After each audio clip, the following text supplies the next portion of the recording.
Hey, what's up guys, it's Darius, and I know there are many people out there who've been waiting years for a new small iPhone. I've always happily used regular sized Android devices with the occasional Note once in a while, so I went ahead and ordered the regular sized iPhone 12. It seemed like the best value in my opinion. Nevertheless, I decided to give iPhone 12 mini a shot with the intent of testing it and then later returning it. But having used it for a week now, I must say I really like it, to the point where I'm actually considering keeping it instead of the regular iPhone 12. Here's why. When you hold an iPhone 12 mini for the first time, you react in one of two ways.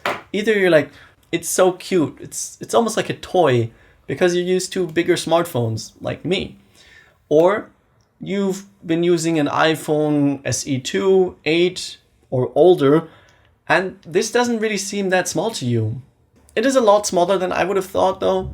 It sits between an iPhone 5 and an iPhone SE2 or 8, 7 or 6 because they all have the same design. The screen is bigger than all of them though because of the very narrow bezels. They're actually even smaller than all other iPhone 12s, and I think it looks great. It's very nice having more screen real estate for content consumption and being able to see more on web pages, for example. But I still think the keyboard is too small. I can sort of get used to it, but typing is definitely more pleasant on the larger 12. The notch is the same size as on the bigger brother, but because the device is so small, it appears to be bigger. It houses one of the two excellent stereo speakers, which are almost as good as on iPhone 12, and of course Face ID. It still works really well, but in the age of masks, I found myself typing in my PIN code more often than I would have liked. A side-mounted Touch ID sensor, as on the new iPad Air, would have been a very welcome addition. It is refreshing using such a compact device. It fits really nicely in your pocket and sits securely in the hand thanks to the more boxy design.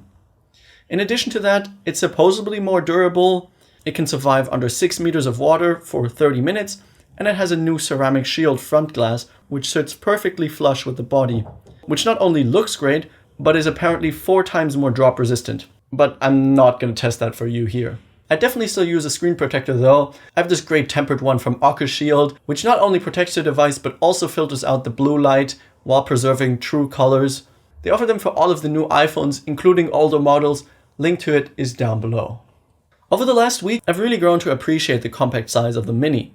It's just very comfortable. When I go back to the 12, it actually feels quite big. Now I still don't think it's perfectly usable with one hand, though it's a lot better than virtually any other current smartphone out there. It's really a trade-off between a larger screen for content consumption and ease of use. That said, the screen on the 12 mini is by no means inferior. It is an excellent display, the same as on iPhone 12, just smaller. 5.4 inches, 1080p Super Retina XDR OLED panel. It's sharp, colors look great, and it gets really bright. Blacks are perfect thanks to its being an OLED panel, and it supports HDR, which is kind of hard to explain, but produces a more vibrant and brighter image with more dynamic range. It also allows you to record Dolby Vision HDR content, which looks great. In fact, you've been looking at it all along because I'm filming this video using the iPhone 12 in Dolby Vision HDR. Unfortunately, there are some apps that don't really support it yet, so I would turn off HDR in the settings for most of the time until these apps are updated. Do note that straight out of the box, it is enabled, which already caused me some trouble. I recorded a clip using the iPhone 12 for the camera comparison, and I had forgotten to turn off HDR, and it took me forever to convert it. The camera itself is great though. Again, same as on iPhone 12, the images have plenty of detail with vibrant colors, although they come out quite warm. It simply produces some amazing shots, but I wouldn't say it's a massive upgrade compared to iPhone 11. The only real improvements are in low light and regarding the ultra-wide. All cameras now support Deep Fusion and the night mode. Deep Fusion provides you with more detailed shots in tougher light situations, and with the night mode you get brighter shots with less noise in return for keeping still for a few seconds. If you're interested in my full in-depth camera comparison featuring iPhone 12 and some of its best competitors out there, link is down below or also up here. Go check it out. The rest is really the same as on iPhone 12. Same iOS 14.2 with the new widgets and the app library. Same A14 Bionic chip, which flies through anything you throw at it. And I really appreciate that I don't have to make any compromises with a smaller device. Well, there is one. Battery life. The The Mini has a roughly 20% smaller screen and battery than iPhone 12, so how does that affect battery life? I'm happy to tell you that it wasn't really an issue. It's worse than on iPhone 12, around 15 to 20%, but it's by no means bad. I got around 5 to 5.5 hours of screen on time on average, which is a good result and more than I expected. I did not use 5G as I don't have a 5G contract actually, and there's not much coverage here where I live. I'm assuming that 5G would drain the battery quite a bit more. Also, for a more in-depth look into the battery life on iPhone 12 mini, I made a comparison with the iPhone 12 and the iPhone SE. Link is also up here or down below. For charging, it supports 20 watts fast charging. However, the brick is, as you probably know by now, sold separately. In fact, there's no charging brick in the box whatsoever for the environment. It also supports the new MagSafe, which will run you another $40.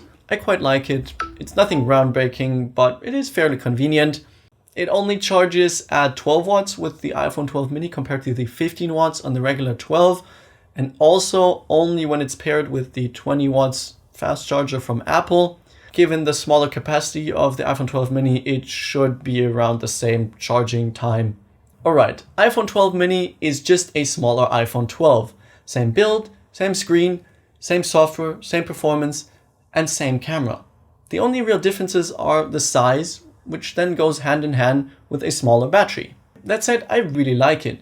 There's just something about it, having such a compact device that fits nicely into your hand. It's very comfortable, and you don't have to make any compromises compared to its bigger brothers. For anyone with an iPhone 8 or older who hasn't upgraded because they don't want a larger device, go ahead and get this one. This is a no-brainer.